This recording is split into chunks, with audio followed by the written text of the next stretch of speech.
हमारी अदालत में मौजूद हैं डॉक्टर अस्थमा अस्थाना। ओहो सॉरी सॉरी सॉरी। हाँ तो डॉक्टर साहब, आपके ऊपर सबसे पहला इल्जाम ये है कि आप हर मरीज को दो दो थर्मामीटर लगाते हैं। वो क्यों?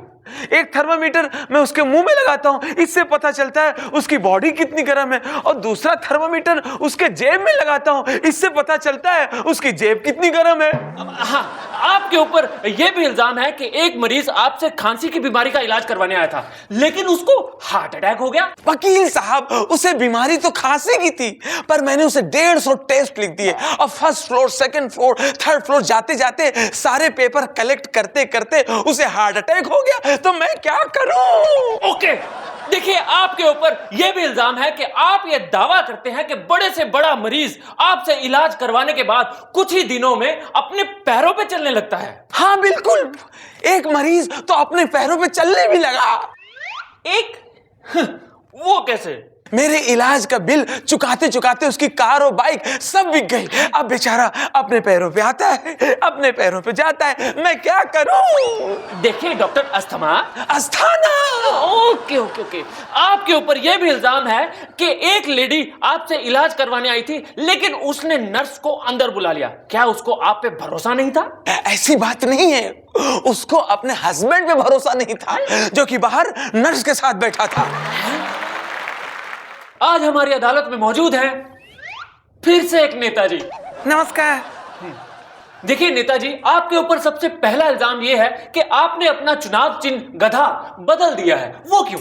भाई, हमारी पार्टी के जो समर्थक हैं उनका कहना था कि मुझ में और मेरे निशान में कुछ तो फर्क होना चाहिए। देखिए नेताजी, आपके ऊपर यह भी इल्जाम है कि आप किसी और पार्टी में जाना चाहते हैं। किस पार्टी में जाना चाहते हैं आप? जी, मैं बहुत दिनों से कॉकटेल पार्टी में जाना चाहता हूँ, जहाँ हर तरह की ब्रांड हो और चिकन लॉलीपॉप भी हो। देखिए, आपके ऊपर यह भी इल्जाम है कि आपका बेटा जब फेल हुआ था तो आपने सारे मोहल्ले में मिठाई बांटी थी। वो क्यों? भाई, ये बहुत खुशी का दिन था। है? मेरे बच्चे के क्लास में 50 बच्चे हैं और उसमें 45 फेल हुए, तो मेरा बच्चा हुआ ना बहुमत के साथ। ओके, देखिए आपके ऊपर यह भी इल्जाम है कि आपका कहना है कि पॉलिटिक्स में आने से पहले बड़े अफसर आपके आगे सर झुकाते थे। वो कैसे? जी हाँ, क्योंकि मैं हेयर कटिंग सैलून चलाता था। है? मिलॉर्ड, आज हमारी अदालत में मौजूद हैं समाज कल्याण मंत्री। मंत्री जी, आपके ऊपर सबसे पहला इल्जाम यह है कि पॉलिटिक्स में आने के बाद आपने महिलाओं की तरफ बिल्कुल भी ध्यान नहीं दिया। ऐसा क्यों? ये क्या कह रहे हैं आप? ये क्या बकवास है? पूरी दुनिया जानती है, मैं जब किसी महिला की तरफ देखता हूं तो मेरा ध्यान उसकी तरफ से हटता ही नहीं। मैं एकटक देखता हूं महिलाओं, और आप कह रहे हैं कि महिलाओं की ओर मैं ध्यान नहीं देता हूं?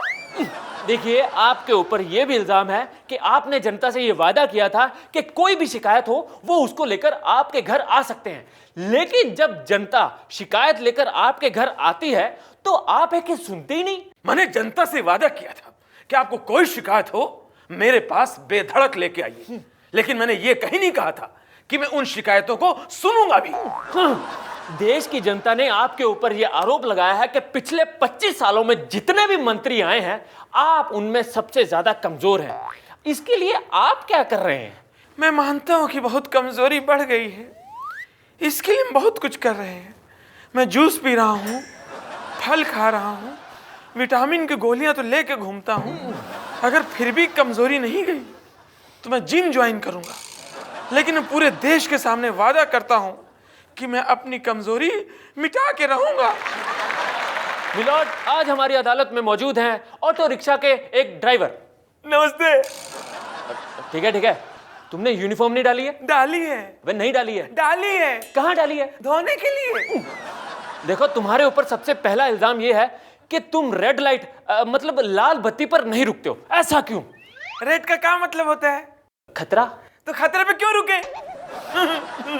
देखो, तुम्हारे ऊपर यह भी इल्जाम है कि तुम बाहर से घूमने आए पैसेंजर्स को लंबे रूट से घुमा फिरा कर क्यों लेके जाते हो?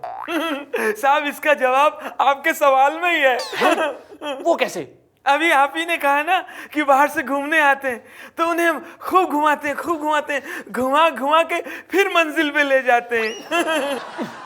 देखो, तुम्हारे ऊपर यह भी इल्जाम है कि तुम मीटर से नहीं जाते हो। अरे साहब, हमारे ऑटो में जो लोग बैठते हैं बहुत दूर दूर जाते हैं, तो मीटर से जाएंगे तो बहुत टाइम लगेगा, इसलिए हम किलोमीटर से जाते हैं। मीटर से मुझे याद आया कि तुम अपना मीटर बहुत फास्ट भगाते हो। ऐसा क्यों? हमारा मीटर बहुत गजब का है। मतलब? वो पीटी उषा का फैन है। मिलॉर्ड, आज हमारी अदालत में मौजूद हैं पाकिस्तान के प्रधानमंत्री यूसुफ झेलानी। आदाब जनाब। देखिए, आपके ऊपर सबसे पहला इल्जाम यह है कि मिस्टर ओबामा ने पाकिस्तान का शुक्रिया अदा किया है कि उसने ओसामा बिन लादेन को मारने के लिए यूएस मिलिट्री की मदद की है, लेकिन आप फिर भी इस बात से खफा हैं। ऐसा क्यों? जनाब, ये तो सीधा सीधा शर्मिंदा करने वाली बात है जनाब। जनाब, उन्होंने तो हमें भनक ही नहीं लगने दी कब अमेरिका की सेना पाकिस्तान में घुस आई और कब उन्होंने ओसामा बिन लादेन को मार गिराया। हमने तो किसी ने इत्तला ही नहीं दी। लेकिन आपको यह पता है कि उन्होंने आपको इत्तला क्यों नहीं दी? क्योंकि जनाब वो जानते हैं कि अगर हमें पहले से खबर कर देते तो हम पिछले दरवाजे से ओसामा बिन लादेन को भगा न देते। देखिए, मुशर्रफ साहब ने यह कहा है कि अगर ओसामा को पाकिस्तानी मिलिट्री मारती तो उनके लिए यह ज्यादा प्राउड की बात होती। जनाब, मुशर्रफ साहब इस सरासर बकवास कर रहे हैं। वो अपनी रोटियां सेकने में लगे हुए हैं। वो इस बात को बखूबी जानते हैं कि हम दोनों तरफ से मजबूर हैं। मजबूर? वो कैसे? ओबामा हमें पैसे देते हैं ओसामा बिन लादेन को मारने के लिए, और ओसामा हमें पैसे देता है खुद को बचाने के लिए। भाई, मेरे तो दोनों ही ठहरे जिगर के छल्ले। मिलॉर्ड, आज हमारी अदालत में मौजूद हैं पाकिस्तान के आईएसआई के आला अफसर। आदाब जनाब। ठीक है। देखिए, आपके ऊपर सबसे पहला इल्जाम यह है कि आपने ये झूठ बोला था कि ओसामा पाकिस्तान में नहीं है। ऐसा क्यों? जनाब, ये आरोप नहीं, ये हमारी आदत है। देखिए, आपके ऊपर यह भी इल्जाम है कि आपने हिंदुस्तान के ऊपर यह आरोप लगाया है कि हिंदुस्तान को पहले से पता था कि ओसामा मरने वाला है। वो कैसे? बेशक, तभी तो हिंदुस्तानियों ने बहुत पहले फिल्म बना ली थी, तेरे बिन लादेन। देखिए, आपके ऊपर यह भी इल्जाम है कि आपने ये कहा है कि ओबामा और ओसामा में ज्यादा फर्क नहीं है। वो कैसे?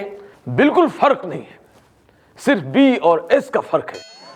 स्पेलिंग देख लीजिए। देखिए, आपके ऊपर यह भी इल्जाम है कि आपने ये कहा है कि ओसामा मरते वक्त बहुत परेशान था। ऐसा क्यों? जी हाँ, मरते वक्त तो कहने लगा कि मेरे जाने के बाद आतंकवाद का क्या होगा। मैंने कहा, भाईजान आप फिक्र ना करें, हम हैं ना।